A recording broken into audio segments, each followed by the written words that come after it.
ఆదికాండము 13వ అధ్యాయము మొదటి నుంచి చివరి వరకు. అబ్రాము తనకు కలిగిన సమస్తమును, తన భార్యను, తనతో కూడానున్న లోతును వెంటబెట్టుకొని ఐగుప్తులో నుండి నెగెబునకు వెళ్ళెను.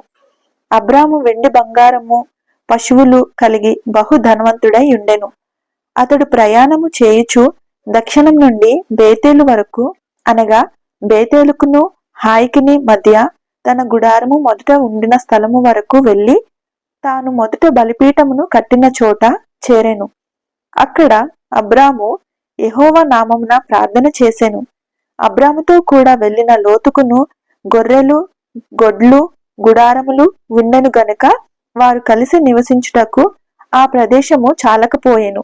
ఎందుకనగా వారి ఆస్తి వారు కలిసి నివసించలేనంత విస్తారమై ఉండెను. అప్పుడు అబ్రాము పశువుల కాపరులకును లోతు పశువుల కాపరులకును కలహము పుట్టెను. ఆ కాలమందు కనానీయులు, పెరిజ్జీయులు ఆ దేశములో కాపురం ఉండిరి. కాబట్టి అబ్రాము, మనము బంధువులము గనుక నాకు నీకును, నా పశువుల కాపరులకు నీ పశువుల కాపరులకును కలహముండకూడదు. ఈ దేశమంతయు నీ ఎదుటనున్నది కదా, దయచేసి నన్ను విడిచి వేరుగా నుండుము.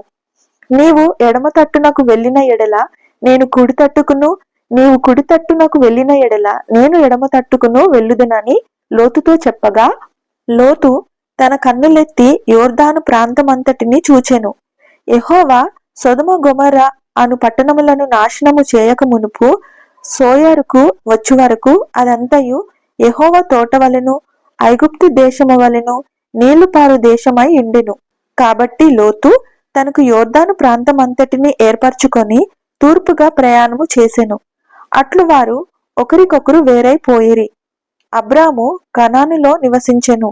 లోతు ఆ మైదానమందున్న పట్టణముల ప్రదేశములలో కాపురముండి సొదొమ దగ్గర తన గుడారము వేసుకొనెను. సొదొమ మనుషులు దుష్టులను, యెహోవా దృష్టికి బహు పాపులనై ఉండిరి.